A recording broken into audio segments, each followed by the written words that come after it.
ভাঙড় ২ নম্বর এরিয়া কমিটির ডেপুটেশন জমা ভাঙড় ২ নম্বর ব্লক বিডিওর কাছে। দক্ষিণ ২৪ পরগনা জেলার ভাঙড় ২ নম্বর ব্লকে ২১শে আগস্ট ২০২৬ শুক্রবার ডেপুটেশন জমা দেন। সেখানে উপস্থিত ছিলেন ভাঙড় ২ এরিয়া কমিটির সম্পাদক পলাশ গাঙ্গুলি, প্রাক্তন সম্পাদক আব্দুর রশিদ গাজী সহ এরিয়া কমিটির নেতৃত্ববৃন্দ। ১১ দফা দাবি নিয়ে তারা এই ডেপুটেশন জমা দেয়। ডেপুটেশন অনুযায়ী বিডিও যদি সেই সমস্ত পদক্ষেপ গ্রহণ না করে তাহলে তারা পরবর্তীতে বৃহত্তর আন্দোলনের হুঁশিয়ারি দিয়েছেন এবং কার্যত তারা বিডিও অফিসকে ঘিরে ফেলবেন বলে তারা এই হুঁশিয়ারি দিয়েছেন। আসুন এ বিষয়ে সিপিএম ভাঙড় ২ এরিয়া কমিটির সম্পাদক পলাশ গাঙ্গুলি এবং প্রাক্তন সম্পাদক আব্দুর রশিদ গাজী কি বলেছেন শোনাবো আপনাদের। আপনারা ভাঙড় ২ area committee communist party of ইন্ডিয়ার পক্ষ থেকে ১১ দফা যে প্রতিনিধিত্বমূলক ডেপুটেশন জমা দিলেন ভাঙড় ২ বিডিও অফিসে বা বিডিওর কাছে, আসলে সেই দাবিগুলো আসলে কি?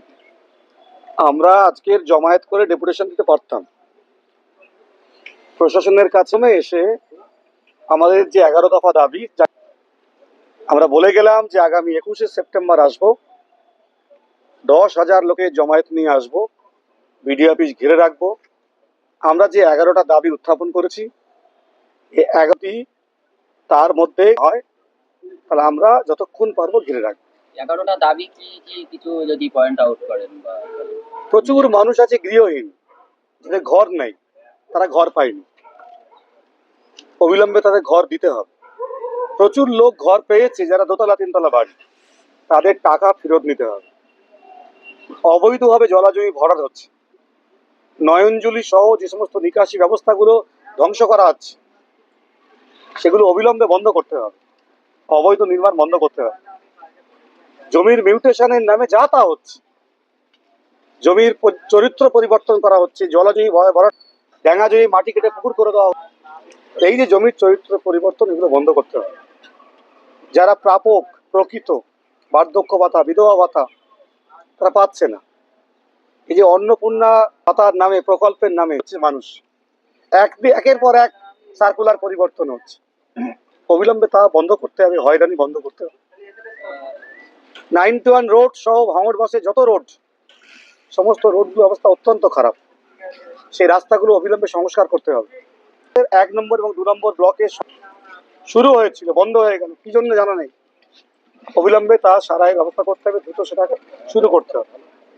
এই সামগ্রিক বিষয়গুলোকে রেখে আমরা আজকের এখানে এসেছিলাম। আরো একটা গুরুত্বপূর্ণ কথা আমরা বললাম, চাষির জন্য ফসলের বীজ আসে, সার আসে, মৎস্য চাষীদের জন্য হাঁড়ি আসে, জাল আসে, সেগুলো পরবর্তী সময় গোডাউনে পাওয়া যায়, নেতাদের গোডাউনে। আমরা বলেছি যে অবিলম্বে যাতে সঠিক সময় পায়, সঠিক লোক ব্যবস্থা করতে হবে। নেতা হলে কলা বাগান পাবে, কলার চাষ করে ক্ষতিপূরণ টাকা পাবে না, এটা হবে না। এই সামগ্রিক কথা আমরা বিডিও সাহেব আজকে ছিলেন না, থাকার কথা ছিলেন, উনি এসডিও অফিসে গেছেন, জয়েন্ট বিডিও সাহেব আমাদের ডেপুটেশন দিলেন, পুরো বিষয়টা খতিয়ে দেখলেন, উনিও কিছু কথা বললেন আমাদেরকে, কিছু কাজ উনিও আমাদেরকে দিলেন, যেই কাজগুলো আপনারা করুন দায়িত্বশীল রাজনৈতিক দল হিসেবে, এবং দ্রুত যেই কাজগুলো করে জমা দিন। আমরা দায়িত্বশীল রাজনৈতিক দল হিসেবে সে কাজগুলো করবো, ঘরের তালিকা তৈরি করব আমরা, এবং সেই তালিকা তৈরি করে আমরাও নিশ্চয়ই পঞ্চায়েত সমিতির অফিসকে সহায়তা করব। এবং যদি এগুলো না হয় বৃহত্তর লড়াই হবে আগামী ২১শে সেপ্টেম্বর। ভাঙড় দেখবে, ভাঙড় ২ এরিয়া কমিটি সিপিআইএম কি করতে পারে, সে ভাঙড় দেখবে, বিডিও অফিসে দেখবে। ধন্যবাদ। আজকে ডেপুটেশন দিলেন আপনারা সিপিএম ভাঙড় ২ এরিয়া কমিটির পক্ষ থেকে, কি বলবেন এই বিষয়ে? ইতিমধ্যে আমাদের সম্পাদক আরেকজন কমরেড বললেন, আমরা বিডিও অফিসে যেটা বলতে এসেছিলাম, আমরা সেই দাবিগুলো সেখানে কপি জমা দিয়েছি এবং আমরা দুটো ভাগে ভাগ করেছি। একটা ভাগ হচ্ছে যে ইমিডিয়েট মানুষের কতটা সুরাহা ওনারা করতে পারবেন সেটা নিয়ে আমরা আলোচনা করেছি। ওনারা বলেছেন কিছু বিষয় আমরা বলেছি, নির্বাচনের আগে রাস্তাগুলো সমান করা হয়েছিল, বড় খোয়াব স্টোন ডাস্ট দিয়ে সমান করা হয়েছিল অনেকগুলো রাস্তা, কিন্তু তার খবর কি, সেগুলো কবে আবার রিপেয়ার হবে। আবার আমরা বলেছি ব্রিজের কথা আপনারা শুনেছেন, ব্রিজের কথা, যে ব্রিজটা তো হচ্ছে না, অসুবিধা হচ্ছে, ছেলেমেয়েরা পার হতে পারছে না, ছোট্ট একটা ব্রিজ দিয়ে পার হচ্ছে, সেখানে যখন তখন দুর্ঘটনা ঘটতে পারে। ওনারা বললেন যে এটা খুব শিগগিরই কাজটা হবে, এবং বিএলআর অফিসে যে অব্যবস্থা বা কাজ জমি কোথায় চলে যাচ্ছে সেটা মানুষ জানে না। অর্থের বিনিময়ে বিএলআর অফিসে কাজকর্মগুলো যে হয়, এটাগুলো বন্ধ করতে হবে, অনৈতিক কাজগুলো বন্ধ করতে হবে।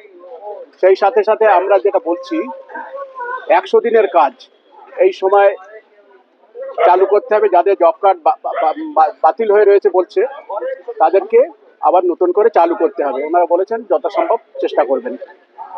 আমরা আরো বলেছি যে সমস্ত কাজকর্মের মধ্যে একটা স্বচ্ছতা আনতে হবে। এই স্বচ্ছতা আনার ক্ষেত্রে বিগত দিনে আমাদের অনেক অভিযোগ আছে। ওনারা বলেছেন আগামী দিনে আমরা সেগুলোর উপরে নজর দেব। আমরা দেখতে চাই ওনারা কি কতটা কাজ করেন, পরবর্তীকালে আমরা নিশ্চিতভাবে নজর রাখবো। সেই সাথে সাথে আমরা বলতে চাই যে পঞ্চায়েত এবং পঞ্চায়েতগুলো অচল অবস্থা হয়ে আছে। এই নির্বাচনের পরে, রেজাল্ট আসার পরে যেটা হয়েছে, কিছু কিছু পঞ্চায়েতে সেখানে প্রধান বসছে না, অফিস চলছে না, বিশেষ করে ভগবানপুর গ্রাম পঞ্চায়েত, সেখানে একটা অচল অবস্থার সৃষ্টি হয়েছে। পঞ্চায়েত সমিতি কে থাকছে কে থাকছে না, আমরা এটা দেখতে চাই না। জনগণের পক্ষ থেকে, বিশেষ করে সিপিআইএম পার্টির পক্ষ থেকে আমরা বলছি, বিডিও সাহেবকে আমরা বলে এলাম, জয়েন্ট বিডিও সাহেবকে, যে আমরা ওটা বুঝবো না। আমরা যেটা চাইছি সেটা হচ্ছে যে মানুষ পরিষেবা থেকে বঞ্চিত না হয়, এবং ভালো কাজ হোক, খারাপ কাজ বন্ধ করতে হবে। এটাই হচ্ছে মূল কথা। সেই কাজে আমরা ওনারা সহযোগিতা করবেন বা দেখবেন বলেছেন, আমরাও দেখব কতটা হচ্ছে।